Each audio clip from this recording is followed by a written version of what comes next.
اللہ کے نبی کو جو انسان دنیا میں پسند آئے ہیں نا، وہ سخی پسند آئے ہیں۔ اللہ کو بھی جو لوگ پسند آئے ہیں وہ سخی ہی آئے ہیں، بخیل نہیں پسند آئے۔ حدیث میں آتا ہے کہ بخیل کو اللہ تبارک و تعالی جنت الفردوس کی ہوا بھی لگنے نہیں دیں گے۔ کہ لوگ کنجوس ہوتے کیوں ہیں؟ دیکھیں، ایک مائنڈ سیٹ ہے، سخی کا بھی ایک مائنڈ سیٹ ہے، کنجوس کا مائنڈ سیٹ ہے، بخیل کا مائنڈ سیٹ ہے، صابر کا مائنڈ سیٹ ہے، شاکر کا مائنڈ سیٹ ہے۔ کنجوسی اور بخل کے پیچھے سوچ کیا ہوتی ہے؟ شیطان کہتا ہے میں جو ڈرتا ہوں نا، اگر کسی سے سخی سے ڈرتا ہوں، سخی سے میں ڈرتا ہوں، اور بخیل میرا بھائی ہے۔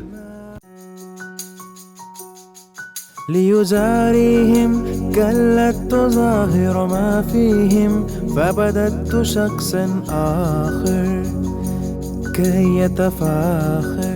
السلام علیکم جی، میرا نام قاسم علی شاہ، میرے ساتھ انتہائی محترم نعیم بٹ صاحب موجود ہیں۔ 7واں روزہ الحمدللہ رب العالمین، اللہ نے ہمیں توفیق دی کہ ہم اس پروگرام کو، بات چیت کو پچھلے 6 روزوں میں آپ نے سنا، فیڈ بیک دی اور خیر کی بات ہوئی۔ آج 7واں روزہ ہے اور ہماری بات چیت کا جو موضوع ہے وہ بڑا ایک اہم موضوع ہے۔ شاید اسے رمضان سے پہلے بھی ڈسکس کرنا چاہیے تھا، لیکن صبح سے آج خیال تھا کہ اس موضوع پہ بات چیت کریں گے، اور یہ موضوع یہ ہے کہ سخاوت کتنی ضروری ہے۔ اپنے مال کو جو اللہ نے آپ کو دیا اسے پاک کرنا کتنا ضروری ہے، اور پھر سخاوت کئی شکلیں ہیں اس کی۔ ایک تو ہم پہ لازم ہے، ہر مسلمان پہ لازم ہے کہ وہ زکوٰۃ دے۔ اس کے بعد صدقات، خیرات، کئی شکلیں بن جاتی ہیں کہ آپ دوسروں کے لیے آسانیاں کر سکتے ہیں، اور دین نے تو بہت کمال کر دیا۔ ہمیں ایک بڑا میسج مل گیا کہ آپ مسکرا کے بھی دیکھتے ہیں تو یہ بھی ایک صدقہ ہے۔ بالخصوص مالی سخاوت، معاشی سخاوت، مال کے ساتھ سخاوت، لوگوں کے لیے ایسی آسانی پیدا کرنا کہ وہ اپنی زندگی کا گزر بسر کر سکیں، کھانا کھا سکیں، گھر کا نظام چلا سکیں، بجلی کے بل دے سکیں، اور ان کے لیے کوئی ایسی آسانی ہونا کہ ان کی زندگی آسان ہو جائے۔ یہ سخاوت کتنی ضروری ہے۔ اور پاکستان کے بارے میں کہا جاتا ہے کہ لکیلی یہ وہ ملک ہے جہاں پر بہت زیادہ سخاوت ہوتی ہے۔ حالانکہ میرا اس میں ایک تھیسس ہے کہ پاکستان میں ڈھونڈ کے سخاوت یا چیریٹی یا زکوٰۃ نہیں دی جاتی۔ زیادہ تر زکوٰۃ بڑا حصہ جو ہے وہ اداروں کے حوالے کر دیا جاتا ہے، جو کہ شاید میں تو اس پہ مطمئن نہیں ہوں۔ اس میں میرے بڑے سوال ہیں جو میں عالم دین، مفتی لوگوں سے اور قابل لوگوں سے پوچھتا رہتا ہوں۔ لیکن آج کی گفتگو یہ کہ ہر شخص جو ہمیں سن رہا ہے اس وقت، وہ سخاوت کس کس شکل میں کرے، بالخصوص جو پورا سال اس نے کمایا اس پیسے کو کس کس شکل میں دے۔ ایک تاریخ اسلام میں کوٹ کیا جاتا ہے، تاریخ اسلام کا ایک خوبصورت ایک باب، کہ جب رمضان آتے تھے تو سرکار دو عالم صلی اللہ علیہ وآلہ وسلم کی جو سخاوت تھی وہ آندھی اور طوفان کی طرح ہو جاتی تھی۔ یعنی جیسے آندھی کا جکڑ چلتا ہے، طوفان چلتا ہے، اور ہر جگہ وہ آندھی طوفان کے اثرات ہوتے ہیں، آپ کی سخاوت آپ بانٹ بانٹ کے اتنا بانٹتے تھے، یقین کیجئے کہ آپ جیسا سخی بھی کائنات میں کہاں ملا ہوگا۔ بٹ صاحب، ایک ایسا موضوع، اگین میرا آپ کا پسندیدہ موضوع، اور ہم اس کے بڑے حامی ہیں، ہم اس کا پرچار بھی کرتے رہتے ہیں۔ بڑے بڑے معاشی طور پہ اسودہ لوگ آپ سے جڑے ہیں، کچھ کے ساتھ میرا تعلق ہے۔ جب بھی موقع ملتا ہے تو ہم کہتے ہیں کہ ہمیں کچھ نہیں چاہیے۔ میں تو گاہے بگاہے، کل بھی ایک صاحب سے بات ہو رہی، تو انہیں ایک کام 2 ماہ پہلے سے انہوں نے میرے ساتھ مل کے پلان کیا تھا، تو ان کی خاموشی تھی فالو کرنے کے باوجود۔ تو کل میں نے کہا کہ دیکھیے، یہ پیسے میری جیب میں تو نہیں جانے، یہ تو آپ نے خود ہی ایک خیر کا ارادہ میرے ساتھ بیٹھ کے کیا تھا، لیکن لوگ امید لگائے بیٹھے اور لوگ انتظار کر رہے ہیں، کچھ یتیم بچے انتظار کر رہے ہیں، ان کی فیس کا سامان آپ نے فراہم کرنا تھا۔ سخاوت کتنی ضروری ہے؟ بسم اللہ الرحمن الرحیم۔ شاہ جی، اللہ کا بڑا احسان ہے کہ اللہ تعالیٰ نے ہمیں اپنی بات کرنے کی توفیق عطا فرمائی ہے۔ کو اللہ کے نبی کو جو انسان دنیا میں پسند آئے ہیں نا، پسند آئے ہیں، وہ سخی پسند آئے ہیں۔ اللہ کو بھی جو لوگ پسند آئے ہیں وہ سخی ہی آئے ہیں، بخیل نہیں پسند آئے۔ حدیث میں آتا ہے کہ بخیل کو اللہ تبارک و تعالی جنت الفردوس کی ہوا بھی لگنے نہیں دیں گے۔ اللہ اکبر۔ وہ جو جنت الفردوس بنائی ہے اللہ سخیوں کے لیے۔ اب بخیل کیا ہوتا ہے؟ بخیل کیوں کہتے ہیں؟ آپ لوگ کہتے ہیں فلانا بڑا بخیل ہے، تو کہ بخیل ہوتا کیا ہے؟ بخیل یہ ہوتا ہے کہ وہ اپنے اوپر تو پیسے خرچ کرے، اپنے اوپر یعنی نا وہ کمی نہ کرے، اپنے اوپر کرے پیسے لیکن دوسروں پہ خرچ نہ کرے، اس کو کہتے ہیں بخیل. اچھا، خود پہ خرچے دوسروں پہ نہ خرچے، یہ بخیل ہے. تو اللہ بخیل کیوں کریں؟ کنجوس اس کا باپ ہوتا ہے. بخیل کا باپ.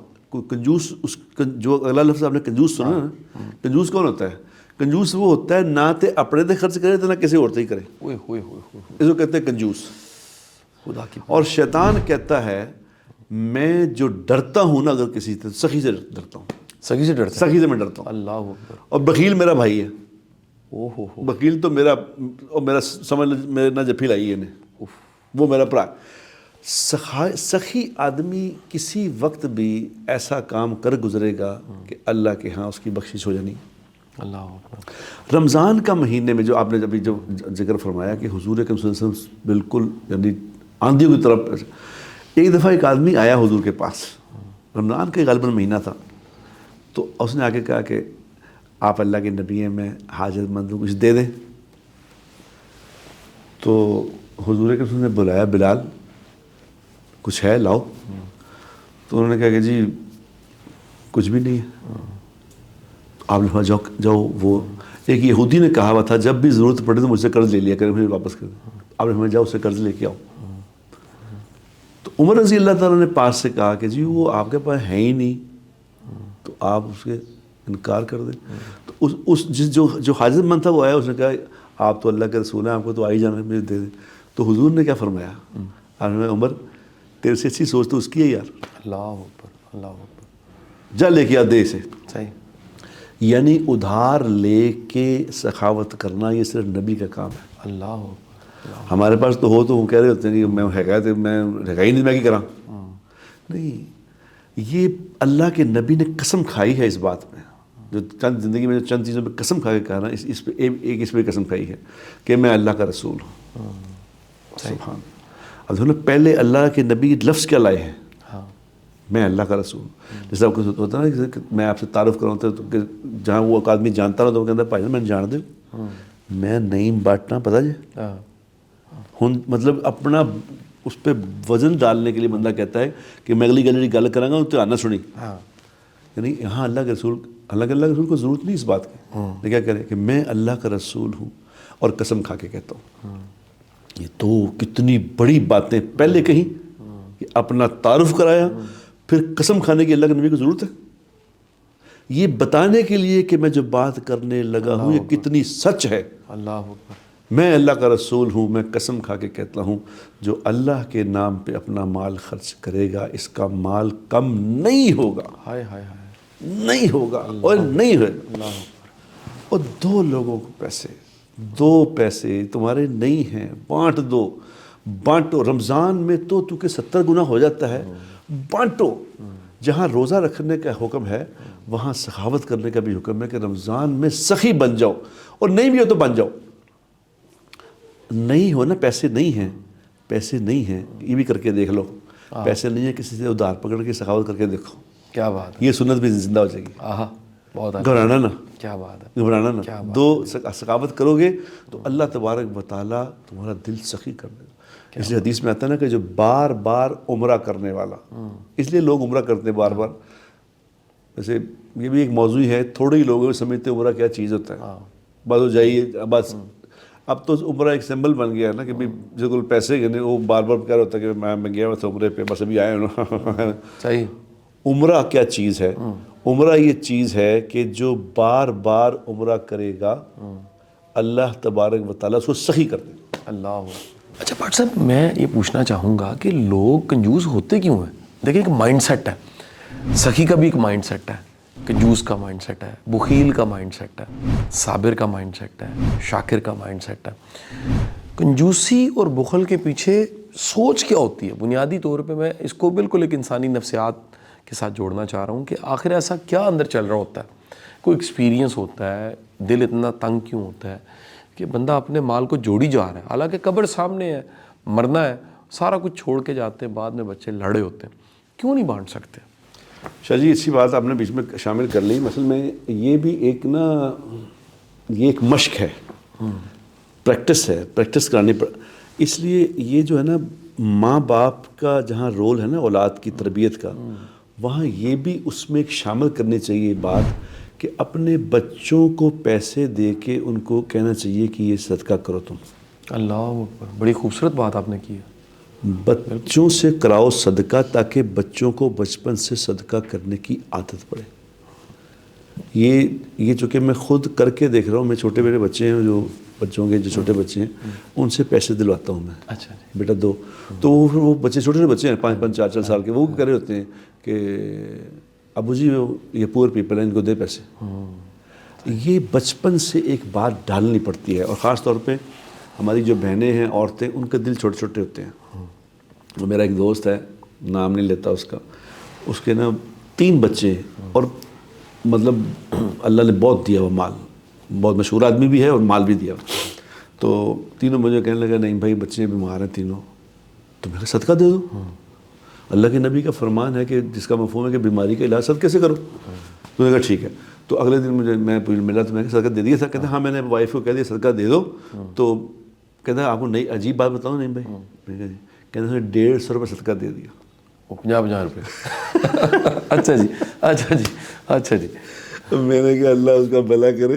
اس کو میں نے پھر فون کر کے کہا, میں کہا بیٹا صدقہ اتنا کیا کرو جتنے کا علاج ہونا ہے. اللہ صحیح جی, خوبصورت بات. یہ جو تم سمجھو نا کہ اتنے پیسے علاج پہ لگنے ہیں اتنے صدقہ کر دو. بالکل ٹھیک ہے. یقین کرو شاہ صاحب, میں آپ کو بالکل یقین سے بات بتا رہا ہوں. میرا ایک دوست کو نا کینسر ڈائگنوز ہو گیا. اللہ نے بہت مال دیا ہوا تھا, تو کینسر ڈائگنوز ہو گیا. بڑا پریشان ہے, کینسر ہو گیا, گردے میں کینسر ہو گیا. تو وہ انگلینڈ ڈاکٹر بڑے دنیا مشورے کر کے, تو اس نے, تو میں نے اس سے کہا, میں کہا یار یہ بتاؤ کہ تیرے اس علاج پہ کتنے پیسے لگیں گے. تو اس نے کہا جی اپروکسیمیٹلی کوئی 80-1 لاکھ روپے لگنا ہے. تو میں نے کہا تیرے لیے کیا پرابلم ہے, ایک کام کر پھر 80 لاکھ پہ صدقہ کر جا. 80 لاکھ صدقہ کر دے, پھر چلو علاج کرانے کے لیے. تو پہلے تو اس نے بڑے غور سے میں نے دیکھا کہ اچھا جی 80 لاکھ ہی کر دیے, کر دے گا جان سے. اس نے 80 لاکھ صدقہ کر دیا اور چلا گیا علاج کرانے. اور یہ بات ہے کوئی 10 سال پہلے کی, بالکل ٹھیک ٹھاک ہے, بہترین. کبھی جس سے بیماری جیسے وہاں تھوڑا سا علاج ہوا تو بالکل سیٹ سوٹ ہو کے واپس آ. اصل میں یہ بات سمجھنے کی ہے کہ عادت ڈالنی چاہیے اس کو, بچپن سے ہی عادت ڈالیں پیسہ خرچ کرنے کی. یہ اگر مشق نہیں کریں گے نا, اگر ان کو نہیں کرائیں گے مشق, پھر وہ کنجوس ہو جائیں گے. بہت خوبصورت بات جی. آپ سب کا بہت شکریہ جی. واٹس ایپ آپ کی بڑی مہربانی, اتنی خوبصورت بات چیت کی. اور سب سے جو اہم بات اس پہ مجھے اچھی لگی کہ اپنے بچوں کو عادت ڈالیے کہ وہ صدقہ کریں, خیرات کریں, اپنے مال میں سے, اپنے ٹفن میں سے, اپنی پاکٹ منی میں سے شیئر کریں, دوسروں کو دیں, تاکہ ان کی عادت پختہ ہو جائے. جب وہ بڑے ہوں, جب مال زیادہ بھی ہو تو بانٹنا بڑا آسان ہو جائے. مجھے واٹس ایپ جاتے جاتے ایک چھوٹا سا واقعہ یاد آ گیا, شیئر کرنا چاہوں گا. بڑی پرانی بات, کسی زمانہ طالب علمی میں مجھے مائنڈ سائنسز, مراقبہ, اس طرح کی چیزیں سیکھنے کا بڑا شوق تھا. تو میرے ایک استاد تھے, پوری کلاس میں انہوں نے سخاوت پہ بات کرتے کرتے انہوں نے کہا کہ جی بانٹو. تو انہوں نے اس کے بعد ساری بات مکمل کرنے کے بعد یہ کہا کہ کون کون بانٹے گا. کچھ کے ہاتھ کھڑے ہو گئے, کچھ کے پھر بھی ہاتھ نہیں کھڑے ہوئے. تو جن کے ہاتھ نہیں کھڑے ہوئے انہوں نے ان سے پوچھا کہ آپ نے ہاتھ کیوں نہیں کھڑے کیے. انہوں نے کہا یہ ابھی اتنا نہیں ہے کہ ہم بانٹیں. تو انہوں نے بڑی خوبصورت بات کی. انہوں نے کہا اگر آج جو کچھ ہے اس میں سے تم نہیں بانٹ رہے تو جب آئے گا تب بھی دل بڑا نہیں ہوگا, تب بھی دل چھوٹا ہوگا, بانٹنے کی توفیق ہی نہیں ملے گی. سو جو آج ہے پوری روٹی ہے, آدھی توڑیے, کسی کو کھلا دیجیے, اللہ آپ کے رزق میں برکت شامل کر لے گا. بہت بہت شکریہ. نئے موضوع کے ساتھ کل بات ہوتی ہے. ليزاريهم كلت تظاهر ما فيهم فبدت شخصا آخر كي يتفاخر